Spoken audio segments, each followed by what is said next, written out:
നമ്മുടെ സോളോ ട്രിപ്പിൻ്റെ രണ്ടാമത്തെ ദിവസമാണ്. നമ്മളിപ്പോൾ നിൽക്കുന്നത് മഹാരാഷ്ട്രയിലെ ലോണാവാല എന്ന് പറയുന്ന സ്റ്റേഷനിലാണ്. രാവിലെ കൃത്യം 7:15 സമയത്ത് നമ്മുടെ അടുത്ത ഡെസ്റ്റിനേഷൻ ആയിട്ടുള്ള ഖർജട്ട് എന്ന് പറയുന്ന സ്റ്റേഷനിലേക്ക് കയറാനുള്ള നമ്മുടെ ട്രെയിൻ വന്നു. കുറച്ച് സമയം കൊണ്ട് തന്നെ, ഒരു അരമണിക്കൂർ കൊണ്ട് തന്നെ നമ്മളവിടെ എത്തി. പിന്നീട് നമുക്ക് പോകാനുള്ള അടുത്ത ഡെസ്റ്റിനേഷൻ എന്ന് പറഞ്ഞു കഴിഞ്ഞാൽ നേരൽ എന്ന് പറയുന്ന ഒരു ചെറിയ സ്റ്റേഷനിലേക്കാണ്. അങ്ങോട്ടേക്ക് നമ്മുടെ മുംബൈയിൽ നിന്ന് വരുന്ന സബർബൻ ലോക്കൽ ട്രെയിനിലേക്കുള്ള ഒരു 10 രൂപയുടെ ടിക്കറ്റ് എടുത്ത് അങ്ങനെ ഒരു 9 മണി ആയപ്പോഴത്തേക്ക് നമ്മൾ നേരൽ എന്ന് പറയുന്ന ഒരു കുഞ്ഞു സ്റ്റേഷനിലേക്ക് ഇറങ്ങി. ചെറിയ സ്റ്റേഷനാണ്, ലഗേജ് വെക്കാൻ പോലുമുള്ള സൗകര്യങ്ങളൊന്നും അവിടെ ഉണ്ടായിരുന്നില്ല. അവിടെ നിന്നും ഷെയർ ടാക്സി 100 രൂപ ഒരാൾക്ക് പെർ ഹെഡ് വരുന്ന ഷെയർ ടാക്സിയിൽ കയറിയിട്ട് നമ്മൾ അടുത്തത് നേരിൽ നിന്നും പോകുന്നത് നമ്മൾ ആദ്യം പറഞ്ഞിരുന്നു മത്തേരൻ എന്ന് പറയുന്ന നോൺ മോട്ടോറബിൾ ആയിട്ടുള്ള ചെറിയ ഒരു ഹിൽ സ്റ്റേഷനിലേക്കാണ്. ഈ ഒരു ഷെയർ ടാക്സി ഡ്രൈവേഴ്സ് എന്ന് പറഞ്ഞാൽ ഒരുപാട് പേര് നമുക്ക് താഴെ വെയിറ്റിംഗ് ഉണ്ടായിരിക്കും കേട്ടോ. അവരൊക്കെ നല്ല റാഷായിട്ട് സ്പീഡിൽ ഡ്രൈവ് ചെയ്യുന്ന ആൾക്കാരാണ്. കാരണം അവർക്കൊക്കെ ഓരോ ടൈമിനും ഓരോ വണ്ടി മാത്രമേ കിട്ടുന്നുണ്ടായിരിക്കുള്ളൂ. ഓരോ ദിവസവും ഇത്ര നമ്പർ ഓഫ് റൈഡ്സ് എന്ന് പറഞ്ഞിട്ടൊക്കെയുള്ള കണക്കുകൾ അവർക്ക് ഉണ്ടായിരിക്കും. അതുകൊണ്ട് തന്നെ റൈഡ് ഭയങ്കര റഫായിരുന്നു. അങ്ങനെ നമ്മൾ മത്തേരനിലെ എൻട്രി പോയിൻ്റ് ആയിട്ടുള്ള അമൻ ലോഡ്ജ് എന്ന് പറയുന്ന ഒരു സ്റ്റേഷനിലേക്ക് എത്തി. അവിടെ നമുക്ക് ശരിക്കും നല്ല ക്രൗഡാണ് കേട്ടോ കാണാൻ പറ്റിയത്. 50 രൂപ എൻട്രി പോയിൻ്റ് എടുത്ത് നമ്മൾ ആദ്യം വന്നിരിക്കുന്നത് നമ്മൾ നേരത്തെ പറഞ്ഞ അമൻ ലോഡ്ജ് എന്ന് പറയുന്ന സ്റ്റേഷനിലേക്കാണ്. അമൻ ലോഡ്ജിൽ നിന്ന് വേണമെങ്കിൽ നമുക്ക് ഒന്നുകിൽ നമ്മുടെ ലോക്കൽ ട്രെയിൻ കയറി ടോയ് ട്രെയിൻ കയറിയിട്ട് മത്തേരൻ എന്ന് പറയുന്ന സ്റ്റേഷൻ വരെ പോകാം. ആകെ ഒരു 1.5-2 കിലോമീറ്ററിൻ്റെ ദൂരമേ ഉള്ളൂ. പക്ഷേ അതല്ലാതെ തന്നെ നമുക്കിവിടെ വേണമെങ്കിൽ കുതിരപ്പുറത്ത് പോവാം, അല്ലെങ്കിൽ പിന്നെ ഉന്തുവണ്ടിയിൽ അവർ വലിച്ചുകൊണ്ട് പോകുന്ന വണ്ടികളിൽ പോവാം. അതൊന്നുമല്ല എന്നുണ്ടെങ്കിൽ പുതുതായിട്ട് തുടങ്ങിയിട്ടിരിക്കുന്ന ഇലക്ട്രിക് ഓട്ടോകളിൽ പോവാം. അതും മത്തേരൻ എന്ന് പറയുന്ന സ്റ്റേഷൻ വരെ മാത്രമുള്ളൂ ഇലക്ട്രിക് ഓട്ടോ പോകുന്നത്. അങ്ങനെ ഞാൻ എന്തായാലും അമൻ ലോഡ്ജിലെത്തിയ സമയത്ത് നേരെ ഓപ്പോസിറ്റ് താഴത്തോട്ട് വഴി ഒരു റെയിൽവേയുടെ വഴി കാണുന്നുണ്ടായിരുന്നു. ഒരുപാട് പേര് ട്രക്കിങ്ങിനൊക്കെ ആയിട്ട് ഗ്രൂപ്പായിട്ടും ഒറ്റയ്ക്കൊക്കെ പോകുന്നത് കണ്ടു. അങ്ങനെ ഞാനും അവരുടെ കൂടി താഴത്തോട്ട് ഓപ്പോസിറ്റ് വഴിയിലേക്ക് പോയി നോക്കിയ സമയത്ത് ഒരുപാട് കാഴ്ചകൾ കണ്ടല്ലേ. നല്ല കോടിറങ്ങുന്ന സമയമായിരുന്നു. ഒരുപാട് കാഴ്ചകൾ കാണാനുണ്ടായിരുന്നു. അങ്ങനെ താഴത്തോട്ട് നമ്മളൊരു 4-5 കിലോമീറ്ററോളം, ഏകദേശം 1.5-2 മണിക്കൂറോളം നടന്ന് ഓപ്പോസിറ്റ് വഴിയിലേക്കുള്ള ഒരുപാട് കാഴ്ചകൾ കണ്ടു. ഇവിടെ ഒരുപാട് ട്രക്കിംഗ് പോയിന്റ്സ് ഉണ്ട്. അപ്പോൾ ഈ പോകുന്ന ആൾക്കാരൊക്കെ പിന്നെ ഗ്രൂപ്പായിട്ട് ടൂറായിട്ട് ട്രക്കിംഗ് ചെയ്യുന്ന ആൾക്കാരാണ്. നല്ല കിടലായിട്ടുള്ള ഒരുപാട് കാഴ്ചകൾ നമ്മൾ ഈ ഓപ്പോസിറ്റ് പോകുന്ന സ്ഥലത്തേക്ക് ഉണ്ട് കേട്ടോ. പക്ഷേ മത്തറിലേക്ക് പോകുന്ന അധികം ആരും ഇങ്ങനെ താഴത്തോട്ട് ഇറങ്ങിയിട്ട് എക്സ്പ്ലോർ ചെയ്യാറുണ്ട് എന്നെനിക്ക് തോന്നുന്നില്ല. കാരണം മത്തേരനിലുള്ള ഒരു ആൾക്കൂട്ടം കണ്ട സമയത്ത് അതിനേക്കാൾ എത്രയോ കുറഞ്ഞ ആൾക്കാരാണ് ഈ വഴിയിലേക്ക് വരുന്നത് എന്ന് മനസ്സിലാക്കി. ശരിക്കും നമ്മൾ നേരൽ എന്ന് പറയുന്ന സ്റ്റേഷനിലേക്ക് ഇറങ്ങി ആ ഒരു സ്റ്റേഷനിൽ നിന്നും ഈ ഒരു വഴിയാണ് ശരിക്കും ടോയ് ട്രെയിൻ ആദ്യം വന്നിരുന്നത്.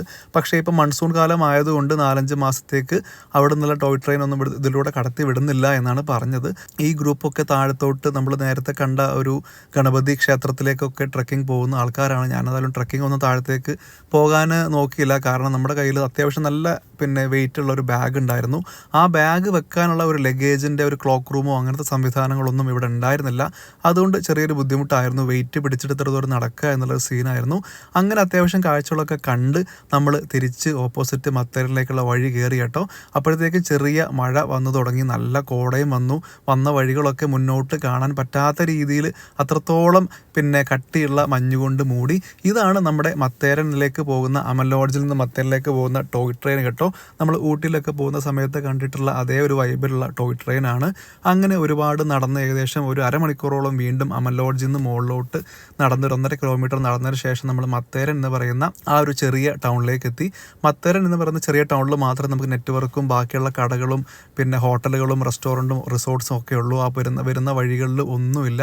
അങ്ങനെ നമ്മൾ ആദ്യമായിട്ട് ഇവിടെ ഏകദേശം ഒരു 10-50ഓളം പോയിന്റ്സ് നമുക്ക് പല പേരിൽ പല പോയിന്റ്സുകൾ, വ്യൂ പോയിന്റുകൾ, വെള്ളച്ചാട്ടങ്ങൾ, ഒരു ലേക്ക് അങ്ങനെയൊക്കെ കാണാനുണ്ട്. അങ്ങനെ നമ്മൾ പോയ സമയത്ത് നമ്മൾ ആദ്യമായിട്ട് വന്നിരിക്കുന്നത് ഇവിടുത്തെ ലേക്കിലാണ്. ലേക്ക് അത്യാവശ്യം കലക്ക വെള്ളമാണെങ്കിൽ പോലും നല്ലൊരു വൈബായിരുന്നു. നല്ല കോടയൊക്കെ ഇറങ്ങി അത്യാവശ്യം ആൾക്കാരൊക്കെ ഇറങ്ങി കുളിക്കുന്ന നല്ല ഒരു ലേക്കായിരുന്നു കാണാൻ പറ്റിയത്. പെട്ടെന്നാണ് കേട്ടോ ഇവിടെ കോട വരുന്നത്. അത് നമുക്ക് പറയാൻ പറ്റില്ല. അങ്ങനെ നമ്മൾ അവിടെയുള്ള ബാക്കിയുള്ള വ്യൂ പോയിന്റ്സ് ഒക്കെ പോയി നോക്കി. പക്ഷെ നല്ല കോടയും മഴയും ഉള്ളത് കാരണം എല്ലാ വ്യൂ പോയിന്റ്സിലെയും വ്യൂ ഏകദേശം ഒരേപോലെ ആയിരുന്നു. അങ്ങനെ അവിടെയൊക്കെ നടന്ന് കണ്ട് വീണ്ടും തിരിച്ച് മുകളിലേക്ക് കയറി. ഒരുപാട് പോയിന്റ്സ് ഞാൻ നേരത്തെ പറഞ്ഞ പോലെ ഒരേപോലെയുള്ള പോയിന്റ്സ് ആയിട്ടാണ് നമുക്ക് ഫീൽ ചെയ്യുക. പ്രത്യേകിച്ച് അങ്ങനെ വെറൈറ്റി കാണാനൊന്നുമില്ല. അപ്പോഴാണ് ഈ കയറ്റം കയറി ഉന്തുവണ്ടിയിൽ തള്ളിക്കൊണ്ടുപോകുന്ന ഈ ഒരു കാഴ്ച നമുക്ക് കാണാൻ സാധിച്ചത് കേട്ടോ. ഒരുപാട് പേര് തൊഴിലാളികൾ ഇപ്പോഴും ഇതേപോലെ കഷ്ടപ്പെട്ട് ഈ കാണുന്ന കയറ്റവും കുന്നും മലയും ഒക്കെ തള്ളി പിന്നെ ഉന്തുവണ്ടി കൊണ്ടുപോകുന്ന ഒരു കാഴ്ച നമുക്ക് ഇവിടെ വന്നു കഴിഞ്ഞാൽ കാണാൻ പറ്റും. നമ്മുടെ നാട്ടിലൊന്നും ആ ഒരു കാഴ്ച കാണാനില്ലാത്തതാണ്. അപ്പോൾ ഇതൊക്കെയാണ് മത്തേരൻ്റെ കാഴ്ചകൾ. ഈ കാണുന്ന വ്യൂ പോയിൻറ്റ്സ് ഒക്കെ നല്ല കിടിലൻ വ്യൂ പോയിൻറ്റ്സ് തന്നെയാണ്. പക്ഷേ ആ വ്യൂ പോയിൻറ്റ്സിനേക്കാളും എനിക്കിഷ്ടപ്പെട്ടത് ഇവിടുത്തെ മഴയും കാടും ആ ഒരു വൈബുമാണ്.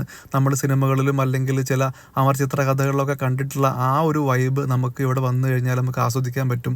കുതിരയും മഴയും കുതിരച്ചാണകവും ഒക്കെ നടക്കുന്ന സമയത്ത് ഇത്തിരി ഡിസ്റ്റർബൻസ് ആയിട്ട് തോന്നി.